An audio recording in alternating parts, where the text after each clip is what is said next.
구독자 여러분 안녕하세요. 내가 다시 집을 짓는다면 어떻게 짓지? 유보영 건축사님이십니다. 안녕하세요. 안녕하세요. 네.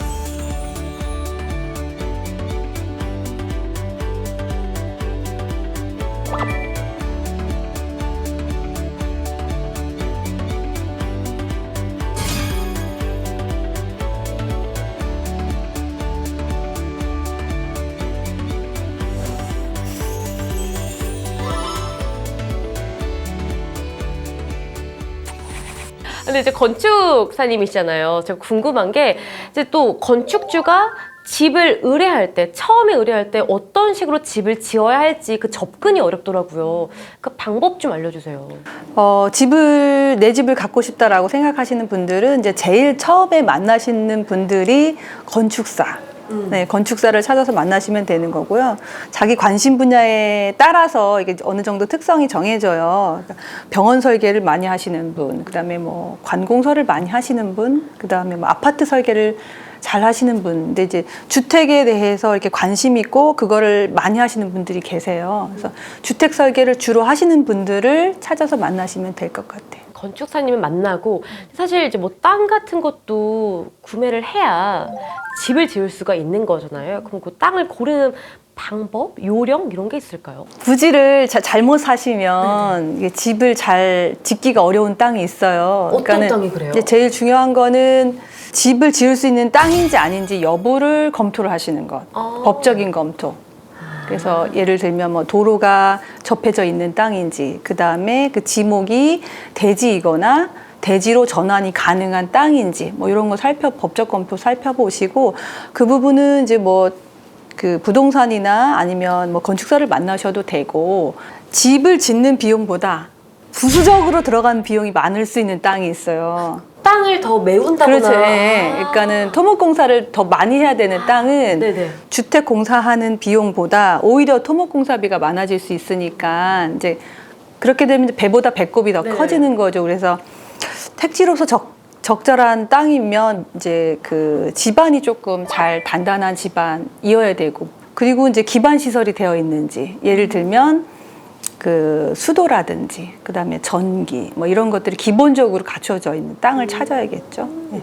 사실 땅 보는 게 너무 어려울 것 같아요. 이게 딱 봤을 때는 그냥 다 똑같은 땅처럼 보이기 때문에 이 땅은 토목공사가 필요한 땅이지, 이 땅은 필요하지 않은지 그 구분 방법도 좀 헷갈릴 것 같은데요, 저는. 우리가 땅을 구입할 때는 이제 공인중개사를 만나시잖아요. 그러니까는 공인중개사를 잘 선택을 하셔도 되고, 아는 건축사가 있으면 자문을 구하셔도 되고, 아는 건축사가 있으면 이제 법적 검토도 조금 이렇게 자문을 구하실 수 있고, 그다음에 지금 말씀드렸던 것처럼 기반 시설이나 뭐 토목 공사비에 대해서도 좀 판단을 받으실 수도 있고, 그래서 뭐 아는 건축사한테 자문을 받는 것도 추천입니다.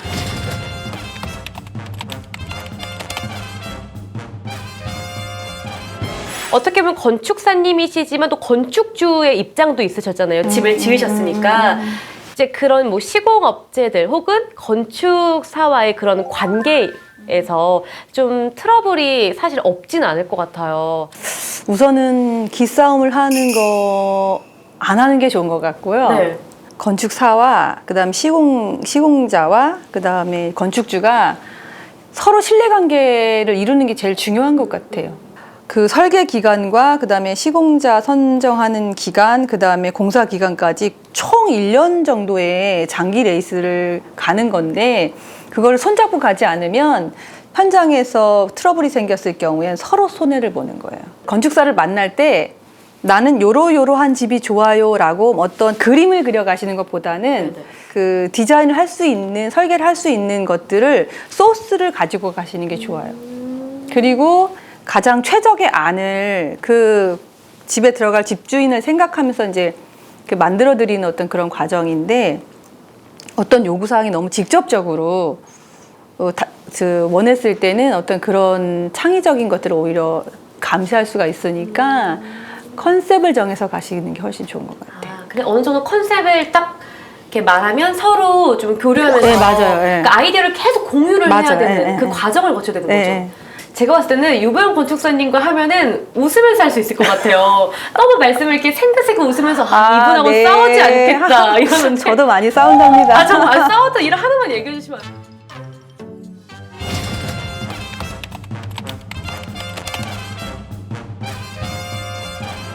우리 마이맨션 플러스 시청자분들에게 집을 지을 때 이것만큼은 꼭 필요합니다. 혹은 이것만큼은 주의하세요 라고 생각했던 부분들이 있다면 좀 알려주세요. 좋은 건축사를 만나서 그리고 좋은 시공자를 만나서 합이 잘 이루어지고 좋은 집을 지을 수 있다는 것은 건축주의 안목인 것 같아요. 그리고 이제 한 가지 부탁하고 싶은 거는 어쨌든 이거는 사람이 할 수 있는 것 중에서 어떻게 보면 가장 큰 규모의 어떤 예술 작품을 만든다라고 생각하면 그 과정을 즐기시라. 그 과정에는 지난한 것도 있겠지만 어쨌든 과정을 즐기시면서 좋은 작품을 한번 만들어 보셨으면 좋겠다라는 말씀을 드리면서 설계비는 아끼지 말자. 설계비는 아끼지 말자라고 말씀드리고 싶어요. 그 건축사님이잖아요. 분명히 진상 건축주들이 있을 것 같은데, 그러니까 이것만큼은 좀 하지 말아주세요. 부탁하고 싶으신 거 있으세요? 갑질하지 마세요. 진짜 중요하다. 디자인을 하는 거에 대해서 그걸 뛰어넘는 의견을 주시는 분이 계세요. 건축사가 디자인을 설계를 쫙 했는데 그거를 제안했는데 어떤 그 전문가 건축적으로 전문가가 아님에도 불구하고 일반적인 시각에서 이거는 안 돼. 이렇게 하면 안 돼. 하지 마세요. 그건 너무 무례한 거 아니에요? 개인적인 경험. 그러니까 그런 경우가 있어요. 종종 있습니다.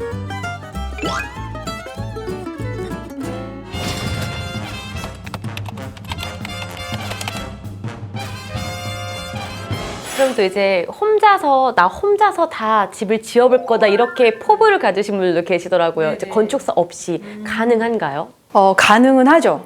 예, 건축 신고라는 제도가 있어서 이제 건축사가 설계하지 않아도 되는 규모가 있긴 해요. 근데 집이라고 하는 것이 그러니까 아무리 그래도 전문가가 설계하는 것이 훨씬 좋죠. 근데 본인이 할 수 있긴 한데 사실은 건축 신고하면은 건축사가 설계하지 않고 그다음에 직영공사하면 건축주가 직접 공사하고 여기도 감리도 없어요. 그래서 어떻게 보면 사각지대인 것 같아요.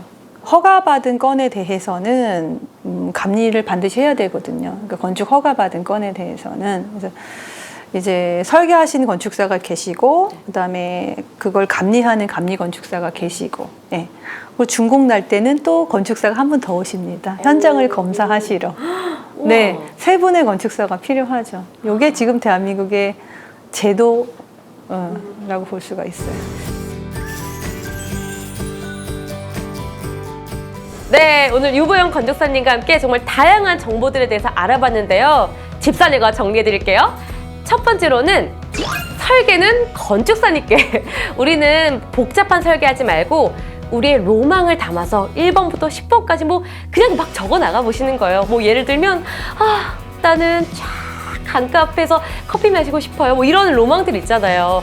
적어서 건축사님들과 이야기 나누다 보면 멋진 설계가 완성된다고 합니다. 자, 두 번째로는요, 땅을 보시는 건데요. 내가 잘 모르겠다면 건축사님께 의뢰해 보시고요. 검토 비용은 지불하는 걸로 우리 그렇게 약속해요. 세 번째로는 이 집은 긴 여정이다. 그래서 좋은 파트너를 만나야 된다라는 말씀을 하셨거든요. 서로 존중하고 또 신뢰성을 가지면서 내가 하나의 예술 작품을 만든다 생각하시고 집을 지으시면 정말 멋진 집이 완성될 것 같습니다. 오늘 마이맨션 플러스 이렇게 아주 정말 유익한 정보들 여러분들에게 드렸는데 어떠셨나요? 저는 또 건축사님과 함께해서 더 유익하고 또 정확한 정보들을 얻은 것 같아요. 어떠셨어요? 저도 너무 즐거웠어요. 오랜만에 나와서 너무 감사했습니다. 저도 오랜만에 뵈니까 너무 반가웠고요. 네. 다음번에도 더 알찬 정보들로 찾아뵙겠습니다. 저는 집사녀였고요. 마이맨션 플러스였습니다.